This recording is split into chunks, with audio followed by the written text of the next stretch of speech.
Click the link below to join the Outsider Club right now.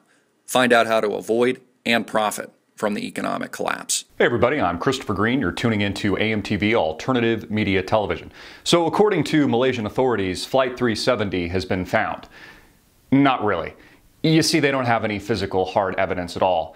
But they do believe without a reasonable shadow of a doubt, that's the claim, that the plane dropped somewhere and crashed in the Indian Ocean.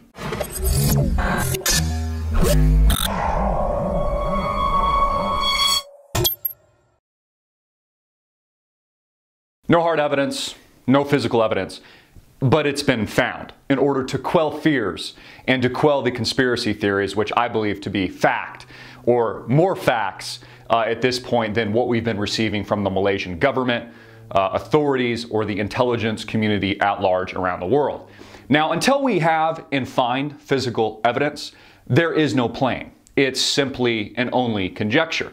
Now, the latest report, according to the mainstream media, that's gotten, by the way, this entire story wrong from the get-go, literally step by step by step by step. Every oil slick, every sighting, every alleged satellite image has failed, has been erroneous, has been wrong. Now says that the plane dropped somewhere in the Indian Ocean near the Maldives, near that resort area a lot of honeymooners like to go and get a nice suntan, bake out in the sun. That's what we're expected to believe. And a company, a British company, yeah, like that could be trusted. I mean, if you trust Piers Morgan, then I guess you trust this company, Inmarsat, which says that they now have, allegedly, satellite images, which makes no sense at all because, again, wasn't that the whole case? Wasn't that the whole point about flight MH370? There was no satellite images. Remember how it went off course on its way from Kuala Lumpur to Beijing, then disappeared in its last known location? Remember, that's what the intelligence community told us. But now they expect us to believe that a British company named Inmarsat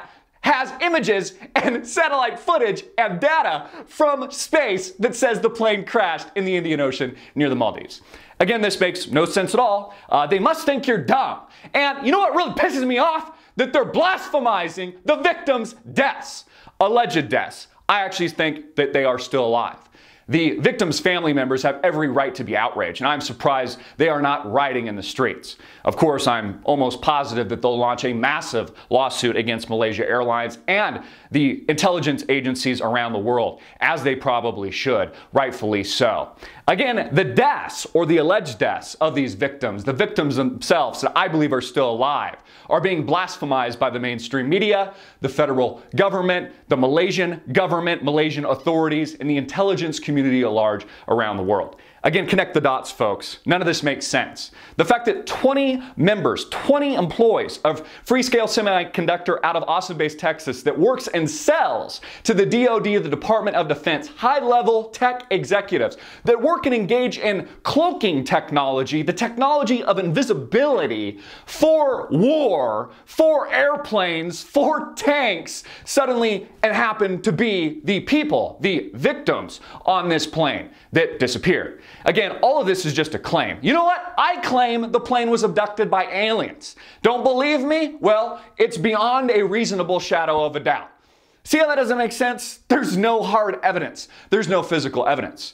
And if they do find the plane, not only do I want to see the plane, but the victims' family members should also ask to see the bodies. Now, there's the possibility that if everyone died and it actually did go in the ocean, that some of the bodies will probably and already have been lost. Maybe they've been eaten by sharks or something like that. But I would suggest that we could at least find two. And not only would we want, and I would like to see two bodies, I would also like to see DNA sampling matching the genome and the genetic code to the actual victims. And I want that presented to the family members of the victims, and I want the victims of the family members to corroborate that to the public and through the media and hopefully here at AMTV. You know, one of the few, if not the only, truth-based media platform on the planet today.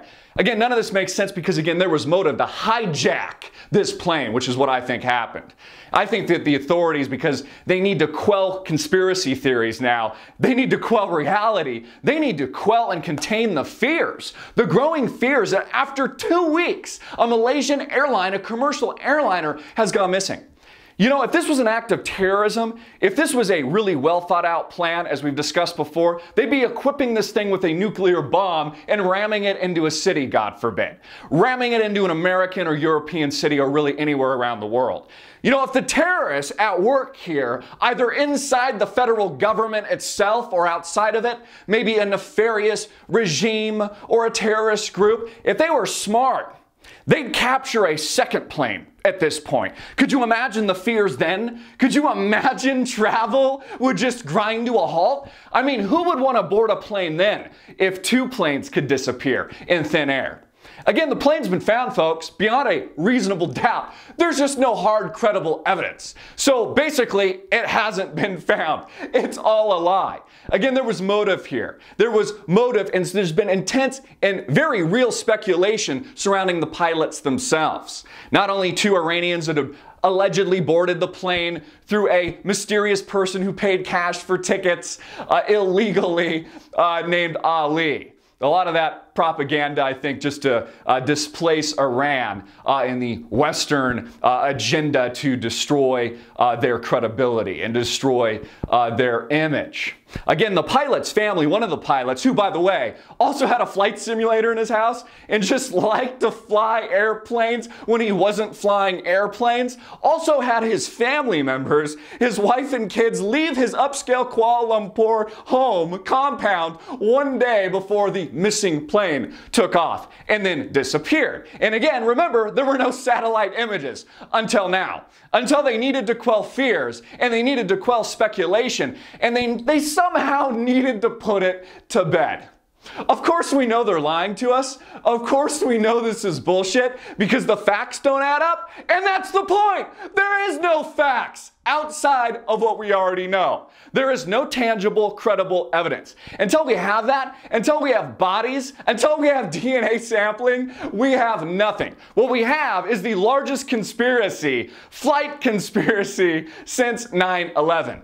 I suggest the planes were hijacked. I suggest the people are still alive. I suggest this is part of a much more severe, sinister agenda. And leg 2 of the missing flight is yet to begin. I'm Christopher Green, hard-hitting and in your face as usual. Get this out everywhere, make it viral, hard-hitting and in your face.